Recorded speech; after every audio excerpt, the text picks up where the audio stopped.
Primeiro dia, o mundo e o espírito de gozação de vida.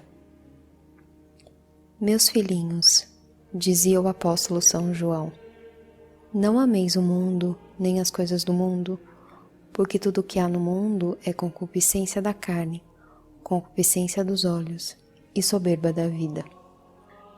Detenhamo-nos hoje na primeira dessas indicações, o amor pelos prazeres da carne. Esse é o ponto de partida da corrupção do mundo, o que à primeira vista manifesta seu espírito.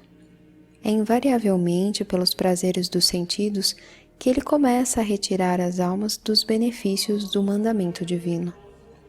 Consideraremos as obras e as máximas dos que são instruídos por esse espírito, com o único fim de nos desviar dele para sempre. Ó Maria, vós que a Igreja denomina a Mãe Castíssima, ajudai-nos a refletir sobre a falsa conduta dos mundanos, escravos da concupiscência carnal. No momento da morte, ser-lhes-á forçoso reconhecer que se enganaram. O mundo. Suas obras consistem em não buscar senão os prazeres dos sentidos, diz Padre Montfort. Eles amam regalar-se, afastam de si tudo o que pode mortificar ou incomodar o corpo. Não pensam ordinariamente senão em beber, comer, jogar, rir, se divertir e passar agradavelmente o tempo. Essa busca do bem-estar e das satisfações sensuais leva-os, então, a todos os exageros da preguiça e da intemperança, para arrastá-los finalmente por um pendor fatal, até as fruições grosseiras que não se podem sequer nomear na Assembleia dos Santos. O mundo não tem dificuldade em agarrar as almas levianas por essa isca do prazer dos sentidos. Vindos de uma carne de pecado, diz o Papa São Gregório, carregamos em nós mesmos as armas com as quais nosso inimigo nos combate. Desde a decadência da nossa natureza, a carne cobiça incessantemente contra o espírito. Uma lei imperiosa de rebelião se faz sentir em nossos membros, e as solicitações do corpo oprimem a alma com tamanha tirania que ouvimos até mesmo os santos reclamarem gemendo, segundo o apóstolo. Quem nos livrará desse corpo mortal, cujo peso irrita nossa vontade e nos arrasta, como contra nosso desejo na direção do mal? Quem nos libertará de sua tirania? A graça do nosso divino Salvador opera nas almas justas o prelúdio dessa libertação, mas importa-lhes lutar até o livramento completo, e essa luta íntima, que se transforma em vitória, se torna distinção para a coroa eterna. O mundo, ao contrário, inimigo da graça do Cristo, rejeita essa luta. Tirando sua força da decadência da nossa natureza, ele conduz seus adeptos ao amor desenfreado por todos os prazeres do corpo. Fascina-os pela reverberação de suas gozações, que ele sabe multiplicar e variar com arte. Romances, espetáculos, cinemas, modas corruptas, festins opulentos, danças sem pudor, perfumes anestesiantes, invenções refinadas, tudo lhe serve de alimento. Ele apresenta a luxúria a todos os sentidos, projetando sobre o mal as aparências mais sedutoras. Sob o encanto dessas aparências, não quer senão gozar, gozar de tudo, gozar sempre, é a magia do mundo. As almas, carregadas com ele nesse turbilhão do prazer, apegam-se ao corpo e a todas as suas exigências. Longe de se libertarem dele, mergulham mais nesse estado de servidão no qual o pecado nos estabelece desde nosso nascimento. Elas se entregam a todas as baixezas, a todos os excessos, a todas as desordens, e assim se constituem escravas dos hábitos vergonhosos que essas desordens engendram. Então, nosso corpo se torna realmente essa carne tão constantemente e severamente condenada na Escritura, essa carne que não é mais o corpo precisamente, mas o que o degrada, o corrompe, o sujeita e o perde.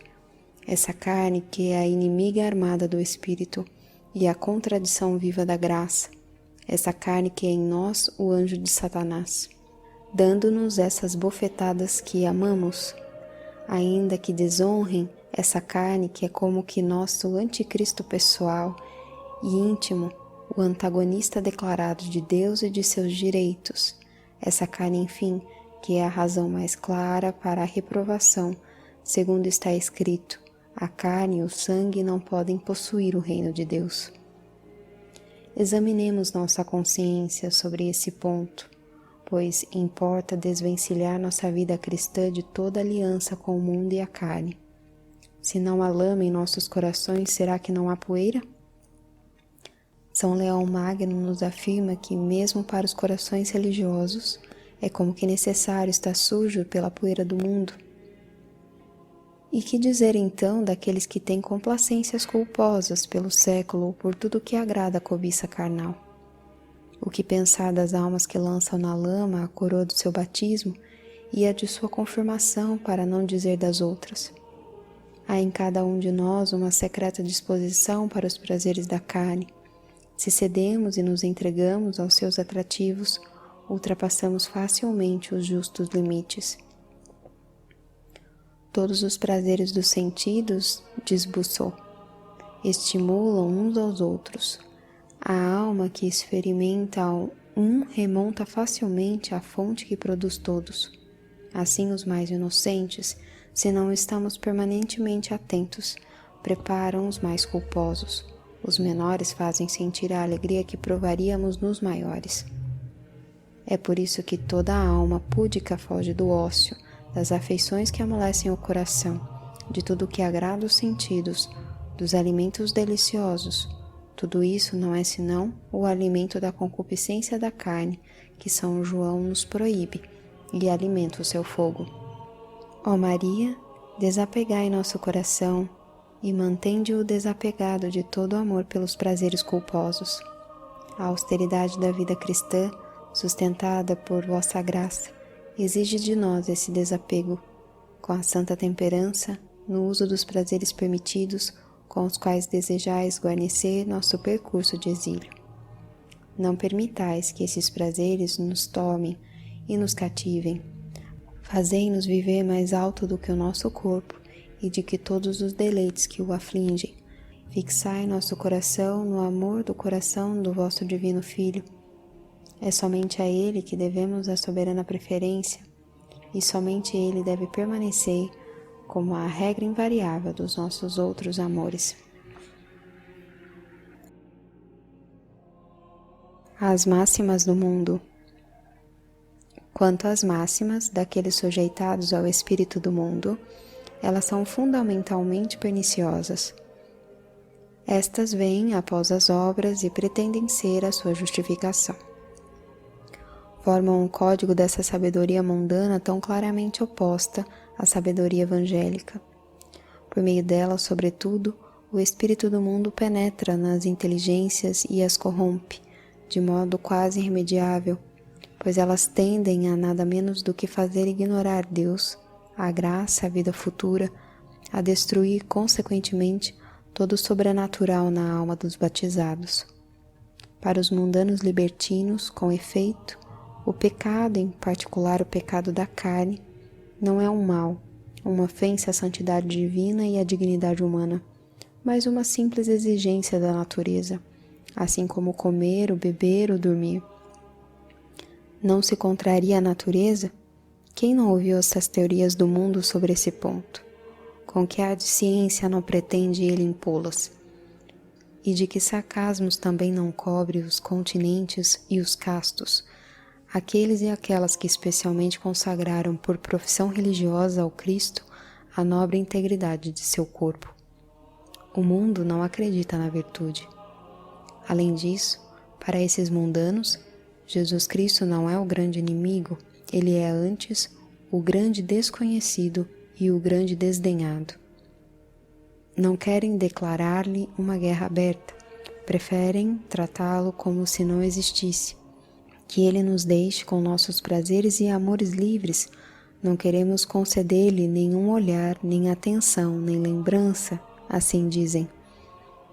E sob o manto dessa ignorância voluntária e culpada, sufocam toda a ideia do mandamento divino ou da proibição divina. Afirmam sua própria independência e nessa louca emancipação sentem-se mais à vontade para saciar paixões vergonhosas.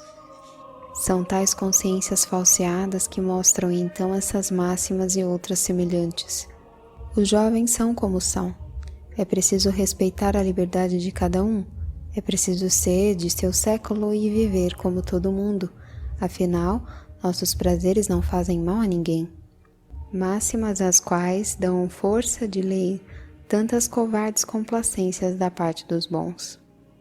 Por fim, para esses mundanos libertinos, somente a vida presente importa e não temos outro destino. A preocupação com o outro mundo não passa por seu espírito.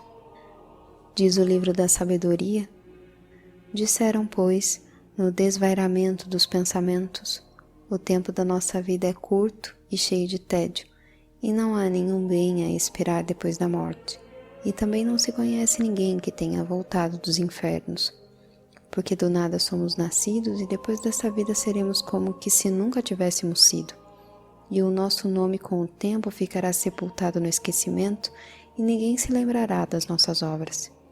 Vinde, pois, e gozemos dos bens presentes e apressemo-nos a usar das criaturas como na mocidade.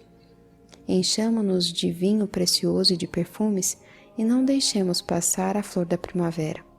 Coroemo-nos de rosas antes que murchem.